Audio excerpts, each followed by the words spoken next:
Could the war in Ukraine end sooner than expected?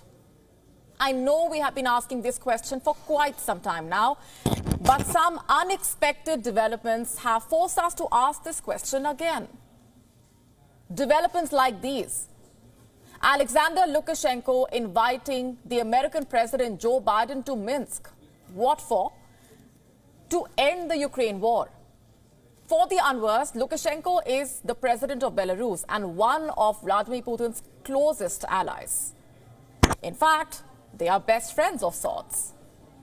So when a man like this extends an olive branch to the West, when he makes offers like these to the US president, one has to take them rather seriously and understand the motivations behind the move. And that is exactly what we will be doing over the next few minutes.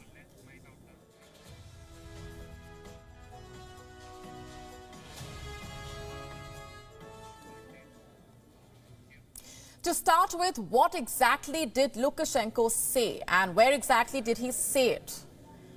On the 16th of February, Lukashenko hosted foreign journalists at his palace, and one of them asked him about Joe Biden's visit to Poland. You know what he said? He asked Joe Biden to come to Minsk instead, sit down with him and Vladimir Putin, discuss ways to end the conflict and prevent thousands of deaths. Interestingly, he mocked Biden by calling him the peace-loving president and described himself and Putin as two aggressors. You have to listen to this. Convey this message to him via your channels. We are ready to welcome him in Minsk and have a serious discussion. If he wants peace in Ukraine, and even Putin will fly in here in Minsk, and we will meet as a trio here in Minsk, two aggressors and the peace-loving president. And here, in your presence, we three, I guarantee that Vladimir Putin will come. The three of us will sit down and solve the entire problem. We will solve all the problems here. No, he will not travel here. Although for the sake of ending of the war, to stop people dying, it's worth it. You heard that. Come to Minsk. Putin will fly in as well. Let's meet as a trio and end the war. How exactly do we perceive this? Was Lukashenko joking or was he serious? I ask these questions because Lukashenko is an eccentric personality. He's notorious for his strange sense of humor. So should we be taking his words with a pinch of salt? Not this time, because it seems that Belarus is indeed interested in brokering talks between Putin and NATO. And here is why I say this. Just 23 hours before these remarks, Lukashenko made another interesting statement. He said his country will join the Ukraine offensive only if it is attacked. This statement is significant because for months now, the Western media has consistently raised fears that Belarus may help the Russian forces in facilitating a spring offensive. Lukashenko says it will not. Let me quote his statement. "We are peaceful people, we know what war is, and we don't want war. There is no way we are going to send our troops to Ukraine unless you are going to commit aggression against Belarus." What does that tell you?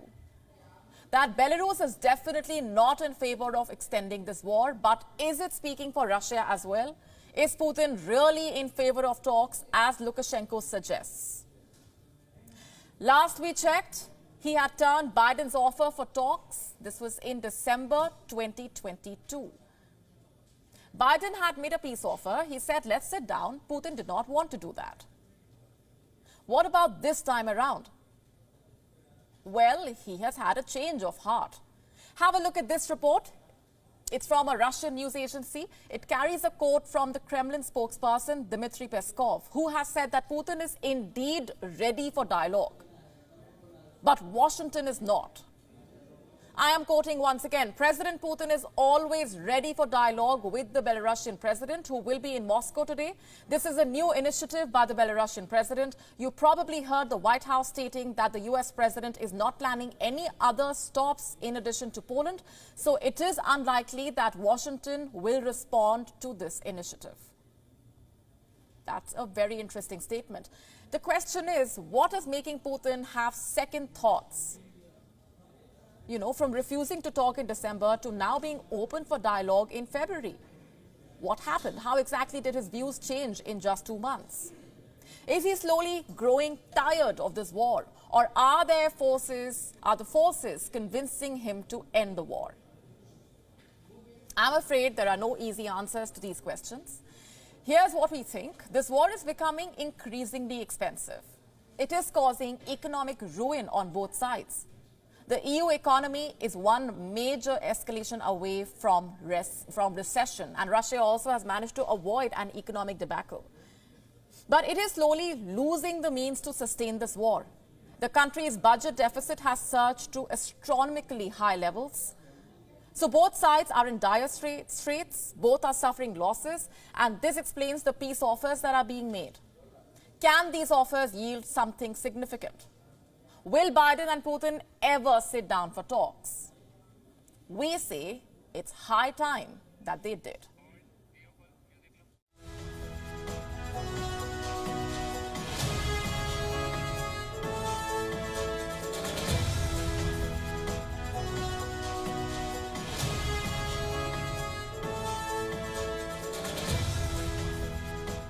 WION now available in your country. Download the app now. Get all the news on the move.